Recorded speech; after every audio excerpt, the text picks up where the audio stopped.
prioritizing the 3.2 million condominium for the middle class when your mandate is to help the poor and the homeless? Dapat yun ang first priority. In fact, that is our problem in Las Piñas. That yung inyong condominium na pinopropose, it's not for the poor and the homeless. It's for the middle class. So why are we providing houses for the middle class? They can buy from others because they can afford it. Our priority should be the poor and the homeless. Kasi sa amin, sa Las Piñas, maraming poor and homeless na informal settler. That should be the priority, how to give them houses. Before kasi, yung aming CNP program, we're just giving land to the poor and the homeless. And they will try to save money to build their homes, better homes in the future.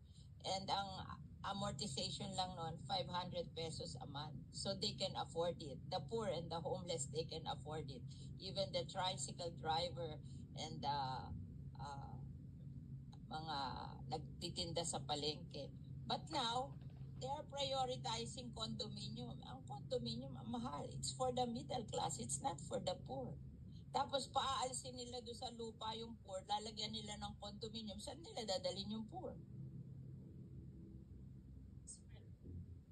That's our experience in Las Piñas. So I'm telling the secretary what is our experience in Las Piñas. Yes, Mr. President. Nakikinig mabuti ang secretary sa inputs ng ating mga colleagues sa bawat locality natin. Kasi lahat yan pag pinagsama-sama really give us the national situation sa housing na sinusubukang tugunan ng department. I think what the department is trying to do, Mr. President, good gentlewoman, ay sabay na trabahuin ito with government funds, prioritizing housing for the poor. Nakatira doon sa lupa na tatayuan nila ng condominium. Saan dadalhin yung mahihirap na cannot afford the condominium? Mr. President, kahit sa condominium, sinasabi nga po ng DSUD na pati ang condominium ay for the poor as long as may interest subsidy. So sinusubukan po ng department mag-innovate sa mga programa. Hindi daw po, Mr. President, but I'll get the updated figure on that. Ang pinopromote nila, 4,000 a month. Mr. President, what I'm hearing here is it is 2,600 a month, so not 4,000 pesos. You can afford 2,600 a month when they're earning only below 500 a day. Kasi ang pino-question ko is yung model na condominium. Mahal ang condominium eh. So it's not for the poor and the homeless. So Mr. President, sa ini-evolve na programang 4PH ng department, bukod pa po dun sa pinag-uusapan natin kaninang government subsidy, may nauna ng proposal na interest subsidy para dun po sa mga mahihirap na mag-elect tumira dun sa mga condominium na yon or mga medium rise na iyon. At meron din pong proposed na amortization subsidy or partnership sa LGUs. Kasi ang amortization, pag lupa lang ang binigay mo, 500 pesos a month. Yan ang experience namin sa Las Piñas. Now, pag condominium, magkano? Ang proposal po sa ngayon, dun sa amortization subsidy in partnership sa LGU ay 1,500 pesos a month. 1,500 pesos. So, ang ina-announce sa amin, 4,000 a month. Oh, this is amortization subsidy. Amortization po niya. Ito yung base pa lang. Base pa lang ito. Wala pa yung subsidized na. LGU. I just want the issue to reconsider their condominium concept for the poor. Kasi parang hindi kaya ng mga mahihirap sa amin. Paalsin sila doon sa lupa na tinitirhan nila, tatayuan ng condominium, hindi naman nila kaya yung condominium, where will they go?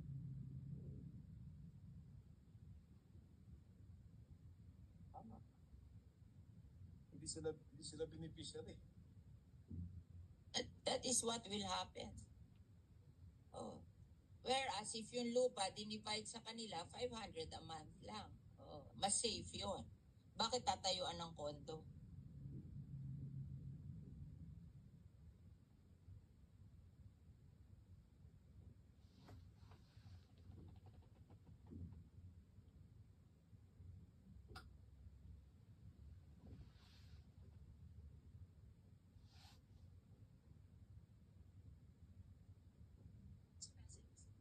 Mr. President, ang sinasabi po ng Secretary ay kahit dun sa mga lupa na sa ngayon tinitirhan ng mga informal settlers, kung dun din magtatayo ng mga halimbawa medium-rise condominium, sila rin mismo ang titira doon. So it's in Hindi nga nila obedience pa rin. controlled. That's where this comes in, Mr. President, na yun yung, That's the problem. yun po. Why will you insist on building them condominiums when you can distribute the land to them 500 a month lang? Ang babayaran nila. Why will you insist on building condominium? Dahil kikita ka doon sa contractor ng condominium na may porsyento ka doon, kaya pinag-i-insist mo yung condominium. O Actually, bakit nyo ini-insist ang condominium? Payag naman yung mahihirap na i-distribute na lang yung land sa kanila, and that's 500 a month. Mr. President, kung naalala po ng good gentlewoman last year, sinimula na nating i-advocate dito sa floor na to at nagbukas ang DSUD doon na yung dinedevelop nila noong 4PH program, wala pa po yung usapin ng government guarantee, ay maging bukas na i-implement in tandem sa mga proven na programa na sinusuportahan natin tulad ng They're CMP. promoting that, and I don't think that's practical. That That's is why I'm questioning you para mag-isip kayo uli kung tama yung ginagawa nyo, kasi nakalagay sa mandate nyo to help the poor and the homeless. But the poor and the homeless cannot afford a condominium. Why not distribute the land under the community mortgage program na 500 a month lang ang ano nila? But ayaw nyo nun. Katulad namin, itong inyong NHA, ay some of the people na homeless sa amin along the river drive na hindi naman pwedeng ibigay sa kanila yung easement ng ilog, they are being relocated to Nai. Ang ano doon, no down payment, 700 ang hulog, townhouse. O mas better pa yon kesa magtayo ka ng condominium sa Las Piñas tapos hindi naman ma-afford ng mga tao. Saan mo dadalhin yung mga tao? O paaalisin nyo doon sa lupa, tatayuan nyo ng kondo, saan nyo dadalhin yung hindi kayang magbayad sa kondo? O, di homeless na naman yon. Hindi ba unfair sa kanila? Pinaalis mo doon sa lupa na tinatayuan nila, tatayuan mo ng kondo, tapos ibibigay mo sa middle class, tapos yung mga mahihirap, wala na naman bahay. You have to reconsider what you're doing. I think it's wrong. Yes, Mr. President. I think sa tulong ng Senado, dito sa mga budget plenaries natin, isusulong natin yon. Hindi lang yung reconsideration, pero yung redesigning din mismo ng 4PH program. We have done the community mortgage program Yes. in Piñas for I think 30 years, and it's very successful. We just give them the land. They don't want the condominium. They just want to have a land to build their houses on. And if they cannot build nice houses today, they'll just try to earn so that in the future they can build houses in the land. But what they want is the land. That they will not be, hindi sila magigibado sa land where they are staying now. And they're willing to pay for the land. Why don't we do that? Why do we have to build condominiums on their lands which they cannot afford? Yes, Mr. President. If I may, I think napakalawak ng suporta nating mga senador sa CMP, for example. And dahil paulit-ulit natin ini-impress yun sa DSUD, kaya rin makikita po natin historically sa budget na nire-request nila sa GAA, ang lakas po ng hinihinging suporta para sana halimbawa sa CMP. Pero kakaunti lang po ang actually na naibibigay mula sa DBM hanggang sa final na GAA. Halimbawa po mula 2016, nag-propose ng funding ng 1 billion pesos hanggang sa 2024, hiniling ang 13 billion pesos. Pero ang naibibigay lang halimbawa o naibigay pala nitong 2024 GAA ay 126. But you Yes, so will have over- money to so- build condominium. Sorry, what? No. What I'm trying to say, Mr. President, is nagsisimula po tayo dito sa Senado ng paniniwala sa CMP, paniniwala sa GLAD program. Kaya nga, nung unang pinresenta sa atin ng DSUD yung 4PH, itong dalawang programa ang katulad ng ibinangga natin sa 4PH precisely to say what the good gentlewoman is saying, na hindi pwedeng i-abandona natin yung mga proven successful programs tulad ng CMP para sa isang totally new program. Kailangan yung mga proven, tried and tested components tulad ng CMP i-sustain natin, and then you can see if new ideas like the 4PH at ngayon may kasamang government guarantee ay pwedeng sama-sama tugunan yung ating housing needs. Ganon din po ang nagiging karanasan historically. They have land there, Ano po? and they can buy the land and distribute it to the poor. Why will we have to build condominium which they cannot afford? Just Opo. give them the land. So it is actually up to us also now, Mr. President, kahit dun sa particular na programang sinusuportahan natin ng CMP. Nag-propose po itong representasyon ng 500 million pesos para sa CMP, pati po sa unprogrammed funds natin sa 2025. Ang historically din po sa budget na hinihingi ng DSUD at key shelter agencies, pero aktual na ibinibigay ng DBM, halimbawa sa SHAFC, historically humingi po tayo para sa kanila ng 14.8 billion pesos, pero 121 million pesos lamang po ang naibigay. But we are not abandoning kahit alin sa mga Gagamitin mo sa condominium kung yung land lang na murang-mura hindi mo magawa. Anong model yun sa condominium? yes. You will say that it will be financed by the private sector. Yes, Madam Mr. Mr. President. Ng government yan. Di parang government din ang gumasta dyan.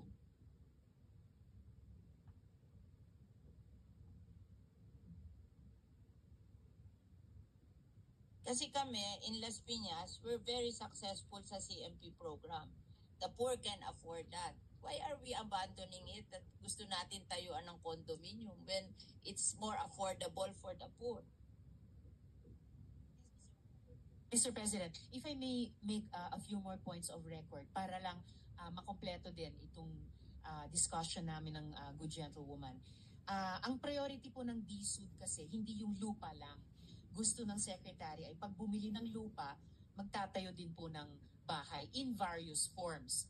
Yung forms na gusto natin sa CMP, sa GLAD program ng SHAFC, and ang tinetest natin ay kung pwedeng i-complement yan nitong 4PH na may government guarantee. Condominium kung kanila. Kaso kukunin nila yung lupa ng mga informal settler. Tatayuan nila ng condominium. Where will the informal settler go? Pero They cannot afford the condominium. Paaalisin nila doon? Saan nila dadalhin? hindi po pa. Ganun na ang pinopromote sa amin eh. This is on the ground. Kaya ako nagsasalita. I'm hearing it in the ground. Napaalisin sila dahil pinangangakuan sila ng condominium. Tapos tinanong ko, how will you pay for the condominium? Ang sabi nyo, mag-uutang sa Pag-ibig. Pag hindi sila napasa sa Pag-ibig, hindi sila pwedeng bumili ng condominium. O where will they go? Mr. Secretary, may problema po tayo sa Las Piñas kasi what I'm trying to show here is pag kinumbine po natin yung mga tried and tested na housing programs natin tulad ng CMP, tulad ng GLAD, plus itong 4PH na isinusulong natin with government guarantee, masasagot yung housing backlog natin, pati sa mahihirap, pati particular sa Las Piñas. So paano po natin will not solve the tutugunan problem yung of problema? the poor. They cannot afford the condominium. I'm telling you. Kasi I know how to build condominium, so I know that they cannot afford that.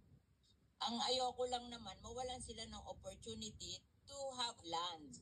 O kung hindi nila kaya ang condominium, give them the opportunity to own the land and let them build houses in the future.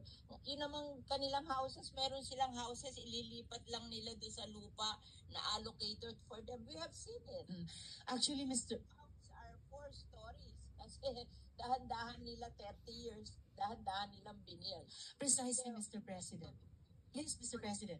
Yung sinasabi po ng gentlewoman, yun po yung pinupuntahan ko, na given yung best practice natin sa CMP, yung best practices ng ibang mga informal settler community sa GLAD, na pwedeng mag-combine yon dun sa components ng 4PH. Na ito nga, gaya ng sinabi nyo, over time, naging 4-story. So, yun po ay consistent dun sa mid-rise na condominium na sinasabi na I hear the good gentlewoman, Mr. 500 President. pesos for the land. That they can afford. O later on, magsisave sila. Pag lumaki ang anak nila, nakakasave sila, then slowly they build their homes there on the land. But ang sinasabi ko, don't deprive them of the land because you want to build condominium. Yes, Mr. President. For the condominium. Opo, gaya ng nabanggit ko po kanina sa Good Gentlewoman, ang konsepto po ng department sa 4PH and with government guarantee ay yung mismong informal settlers na nandun sa isang lupa. Sila ko qualify eh. Kasi wala silang income na gano'n that can afford to pay for the amortization of the condominium. Let's be practical. They cannot afford that. Mga ano lang yan eh, tricycle driver. Mga nagtitinda sa palengke. Eh, hindi naman everyday continuous ang income nila. Wala naman magsa-certify sa income nila, napapasa sa pag-ibig. Alam, kung mag-process sa pag-ibig, there should be a certification of your income. Who will certify for the tricycle driver and the nagtitinda sa palengke? Mr. President. Kami rin, nagpo-process kami sa pag-ibig.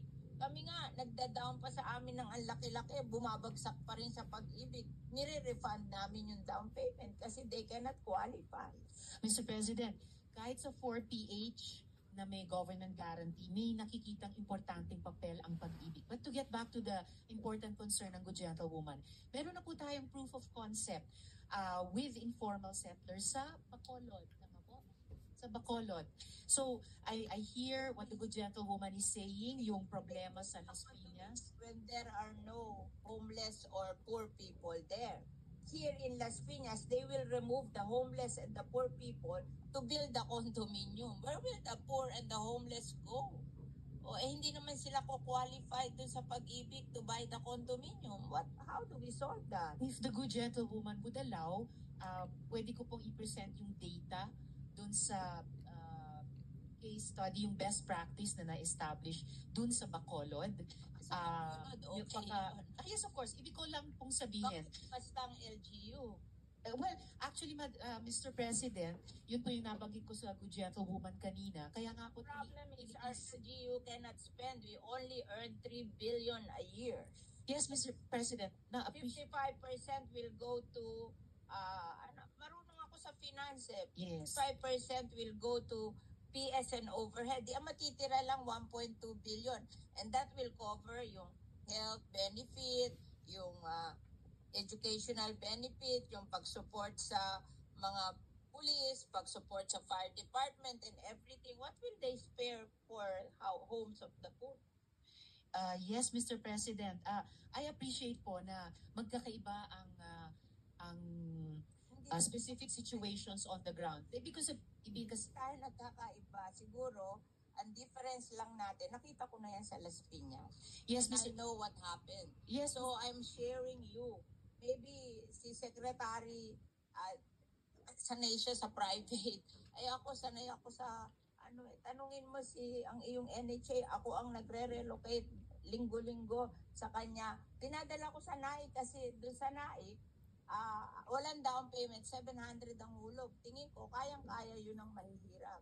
Bakit ayaw gumawa ng programang gano'n na kaya ng mahirap? Bakit pipilitin ang mahihirap mag-condominium which they cannot afford? Yun lang ang question ko. Actually, Mr. President. Excuse me, with all due respect, yes, Mr. Senator, President. I can see Senator Nancy raising her hand. With the permission of the Minority Leader and Senator Villar. Mr. President, hindi, gusto ko lang po itanong, Mr. President, aside from the monthly amortization, magkakaroon din ba sila ng parang association dues? Kasi alam mo natin, pag condominium, meron yung mga common area expenses. For example, yung ilaw sa hallway, I guess baka may mga areas na kailangan i-repaint or i-repair. Kasi pag condominium setup, laging may kasama yung para association dues. Yes, Mr. President, the good gentlewoman from Makati is correct. Pero inputted na po yun dun sa loan at mako-cover din ng additional subsidy, Mr. President. So dun sa 1,500, mako-cover na yung association dues. Yes, Mr. What is President. 1,000? Who will manage that fund? Kasi alam mo natin, pag may association dues, there's a homeowners that manages the fund or building administrator na siyang hahawak ng pera. So, sino yung may ganitong role? Ang magkakaroon po ng ganong role, Mr. President, ay yung pag-ibig. Isa sa marami-raming importanteng papel na gagampanan nila. At ang function ng pag-ibig ang maging mag-manage ng association dues? Yes. Opo. Habang wala pa pong HOA, Mr. President, yung pag-ibig na muna, pero once na-organize na yung homeowners association, ipapasa po nila yung tungkuling iyon sa kanila. Siguro, Mr. President, i-review lang ho natin. I don't think that is part of the mandate of pag-ibig to manage association dues that will be collected as part of the amortization. Kasi ang magiging collecting agent po ba dito ay pag-ibig? Dahil lamang in-input na po yung association dues sa loan. Kaya lamang po, in that sense, hawak ng pag-ibig yung association dues, pero within the overall loan. And once nga mabuo yung homeowners association, yung pong pag-manage nung pag-kolekta at pagbayad, pag-administer nung homeowners association fees, ay ang HOA na po ang And may datos na din ho kayo na ilang years po ba to, if ever? 30 years? 20 years? Over 30 years, Mr. President. So after 30 years, makukuha na ho nila yung, they will already own the property. Yes, Mr. President. And then after that ho, who will be in charge of maintaining the building? Yung homeowners association na rin po, Mr. President. And so far ho, may experience na ho ba tayo na na-maintain afterwards yung building ng HOA? Na medium-rise building na government project?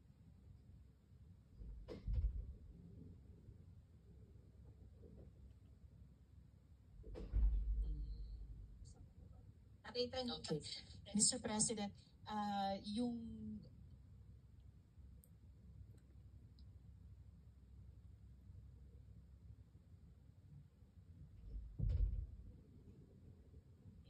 may karanasan na po ang department, Mr. President, na basta may budget tulad ng pinaplano nila na may maintain po yung quality, yung cleanliness, etc. nung Talking about condominium. afterward. Yes. Kasi diba, After ultimate payment. goal is for them to own the property, which means they will eventually absorb the maintenance of the building. Which, ano yun kumbaga parang hindi rin nila na-input na after 30 years, meron pa pala silang kailangan pondohan for life kasi nga may association. Yes. Siguro for example, itong medium rise Centennial ba yun? I mean, that's an NHA project, right? Nakaka-collect ho ba kayo ng housing, may association dues ba doon? May HOA ba sa Centennial? Tagig. Sa Taguig? I think ito ata yung mga nirelocate from the Pasig River. We're asking the response to Diba? the status of Centennial, Mr. President. Pero Ay, right. ngayon pa lang, meron pong HOA Development Bureau sa loob ng department na kahit habang binabayaran pa yung amortization sa utang over 30 years, nagsasanay na po kung papaano once kanila na po yung property na yon, masusustain nila na maalagaan ito So, ibig bilang sabihin, HOA. Punan, in the span of 30 years, yung pag-ibig magmamanage no association dues? Yung HOA din naman po, Mr. President. It's just that habang tumatakbo yung panahong iyon, sinusuportahan sila ng department through that bureau matuto kung paano talaga i-manage yung property niyon in the long term. Yes. Yun lang po, Mr. President. Siguro, pag-aralan lang din ho nating maigi Kasi yung pagtira sa isang condominium, ano yun eh, malayo dun sa mga individual houses, di ba? Kasi ito talaga, may mga common shared responsibilities yung homeowners na baka yung bumibili ng unit, hindi niya alam na meron silang ganong responsibilidad. Yun lang po, Mr. President. Salamat, Mr. President. At bahagi po yun ng social preparation ng mga beneficiaries. Salamat po Thank you, sa good Senator gentlewoman. Nancy. And if I may, Mr. President, pick up dun sa isang point ng good gentlewoman from Las Piñas. To tell they should. Yes. They should give the option to the people what they want. If they want condominium or if they want the land. Parehong advocacy natin dyan, good gentlewoman, kahit bilang Pwede sponsor. mag-condominium kung hindi kaya. They, Yes, they Mr. be President. given the option to buy the land. And then yung land na lang. Kasi sa amin, gusto lang nila kanila yung lupa. And mura lang yun. Oh, give them the option. Don't force them to buy from the condo because many of them cannot afford it. Oh, yun lang ang inaano ko sa inyo that after all, your mandate is to provide for the homeless and the poor. Eh bakit mo po persay mag-condominium yung homeless and poor if they cannot afford it? Oh. Oh. Yes, So, Mr. yung option na yun should not be removed from them kasi gagawin nila, tatanggalin nila yung mga homeless and poor, tapos tatayuan nila ng condominium, tapos hindi naman magkukwalify yung homeless and poor to buy the condo, where will they go? Oh. Yes, Mr. President. 100% nakikisa ang representasyong ito sa good gentlewoman sa ganyang advokasya. At na wag nilang bobolahin yung mga pahihirap na aalis kayo dyan, bibigyan namin kayo ng kondo. Akala nila libre yung kondo, hindi nila alam, babayaran nila yon and they cannot afford it. I know they cannot afford it. Oo. So, give them the option. Sila mamili kung gusto nila, lupa lang ibigay sa kanila o buildan sila ng kondo, di ba? And many of them would prefer na bigyan na lang sila ng lupa and mag-save na lang sila to build houses on the land in the future. Kasi nagawa na sa amin yun. So why are they changing the model? Yun lang ang question ko. Yes, Mr. President, and definitely the model is not being changed. May affirmation po tayo dito na CMP as an option will always be there and will not be abandoned. Nga lang kailangan talaga ng funding mula sa GAA na historically hindi po naibibigay. Pero patuloy po natin ilalaban na laging kasama po ang CMP. Pati po, yes? We can approach government financing institution to buy the land and then the people will pay amortization for the land. Hindi naman kailangan manggaling sa GAA yun eh. If you will arrange that Pag-ibig will buy the land and they will pay amortization to Pag-ibig. Oh, they don't want the land for free. They just want the opportunity to be able to pay amortization on the land. Kasi mas mura yun than condominium. Yun lang naman ang option na binibigay namin. Di naman sila naghahanap ng libre. They're willing to pay the amortization but you give them a chance. May model na gano'n na bibili ng Pag-ibig or government financing institution ng land and then they will pay for it through amortization. And they were even willing to pay down payment. Eh paano ba ginawa yung NHA na walang down payment tapos 700 ang hulog, may mga ginagawa, nililipat ko yun sa inyo sa NAIC eh. Di ba that's a better model? Imagine a townhouse and our people from they pay they don't pay down payment, they just pay 700 a month. Tuwan-tuwa sila dun eh. Yes, Mr. President, and actually hindi po nalalayo yung 700 pesos na sinasite ng good gentlewoman sa tinatansya din with amortization subsidy na babayaran kahit sa mga low-rise buildings bilang isa, hindi lang yung solong option sa 4PH dahil nga laging nandun pa rin ang CMP, laging nandun pa rin ang GLAD. 4,000. Hindi po, not according to this table ng DSUD. Okay. Kasi definitely, good gentlewoman. Mr. President. Just a point of order, Senator Sito, can you please use the mic so we can hear you? Thank you, Mr. Just President. protecting the people living on the informal settlers. They are being deceived that they will be given condominium. Akala nila free yun. Sabi ko, mahal yan. So, huwag kayo aalis dyan sa lupa kasi pwede namang ibenta sa inyo yan lupa. At yan ang hulugan nyo, mas mura. Oo. Yun lang naman yung option na yun. Kasi paaalisin sila eh. And pagpunta nila sa Las Piñas, kasama pa nila Shopsy. Oh. So, who are doing that? Mr. President, as I was saying kanina, bukod dun sa may Contractor. Oh. Yung contractor, nagagawa ng building. Bakit kasama contractor? Ha? Mr. President, Ano yan, negosyo? Ha?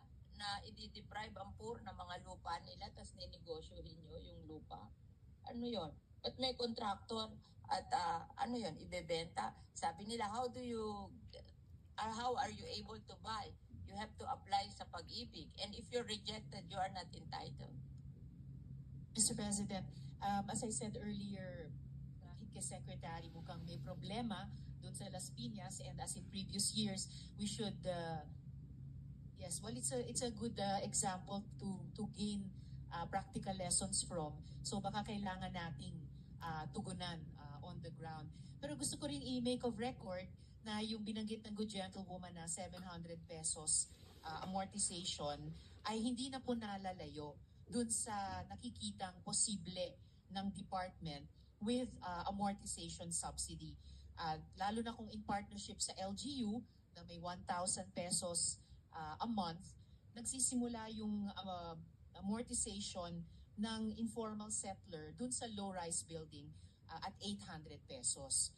And then further, tungkol po sa CMP at sa GLAD, para ipakita, i-make of record na hindi po talaga bibitawan ng DSUD ang CMP, hindi talaga bibitawan ng DSUD ang GLAD, at lalo na dahil tinutulak natin ng Senado sila, patuloy nilang iisipin paano gagawing complementary program. So isosustain bilang complementary programs kahit dito sa 4PH with government guarantee. For one, Mr. President, ang stage-wise na land muna ay ang CMP at ang GLAD. Nga lang, hindi yon bahagi ng 4PH pero complementary po siya at taon-taon hihingian pa natin ng GAA support yan. At halos wala ding... Yes, Mr. President?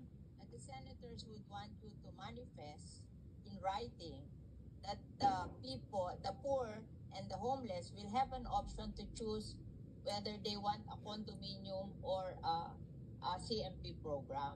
Parang Yes, very well taken, Mr. President.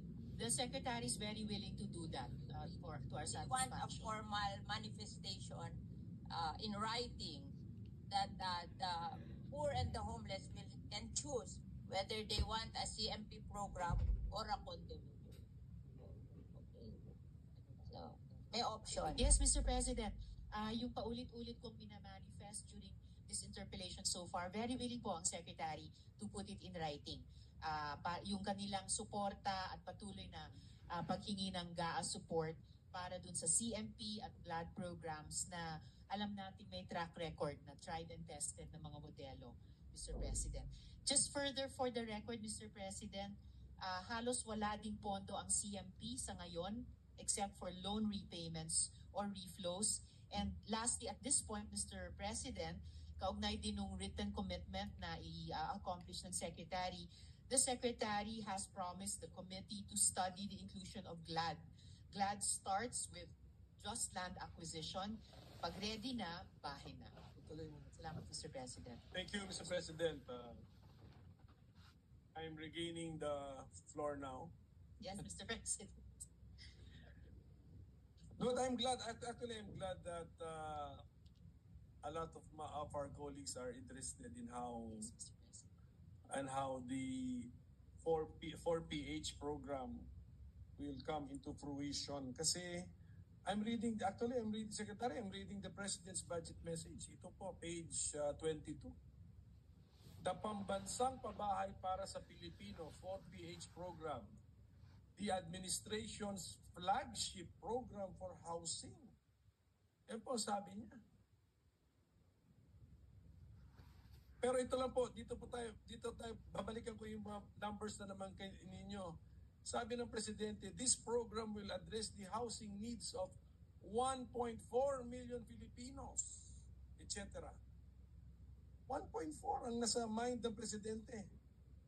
Your plan is 3.2.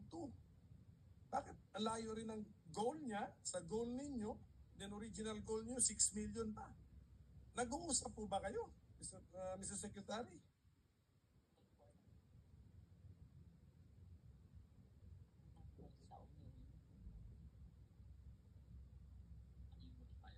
Okay.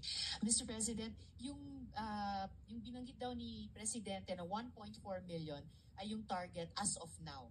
Samantalang yung 3.2 ay yung adjusted target ng department for the next 4 years or 3 years hanggang 2028. Isn't the Secretary just the alter ego of the President?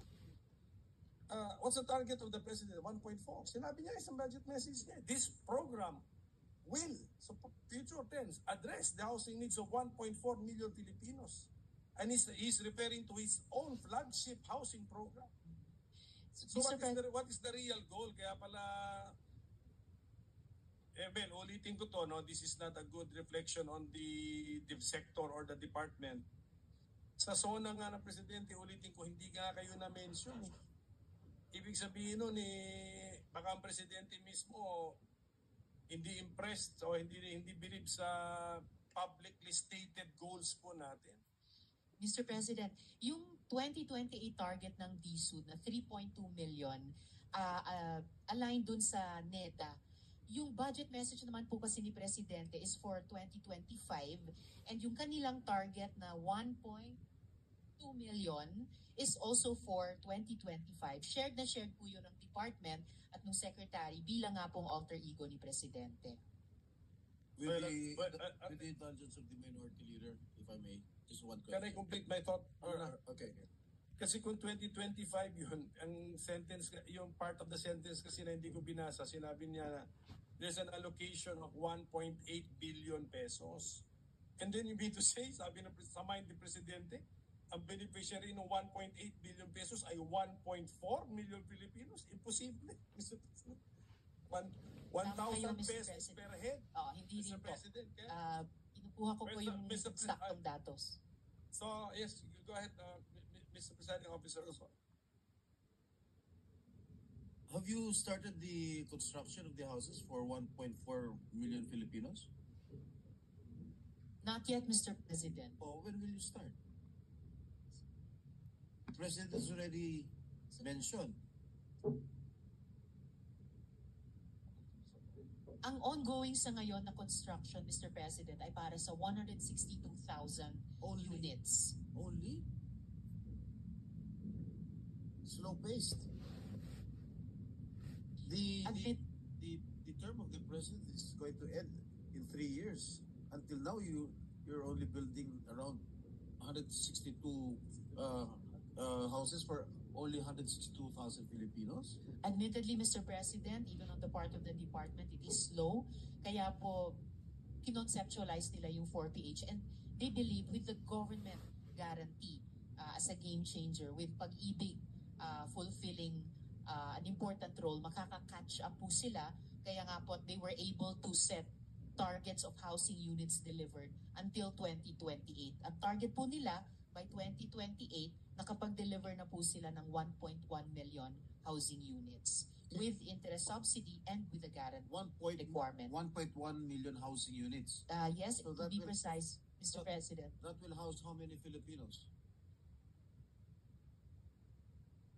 This would house, Mr. President, around 5 million Filipinos by 2028.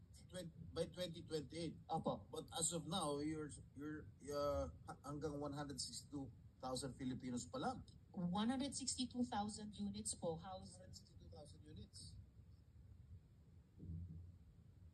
Is that feasible? Housing around 800,000 Filipinos, Mr. President, Are you sure? as of this year or as of now. Are you sure you can meet the target before the end of the term of the President? Okay. It is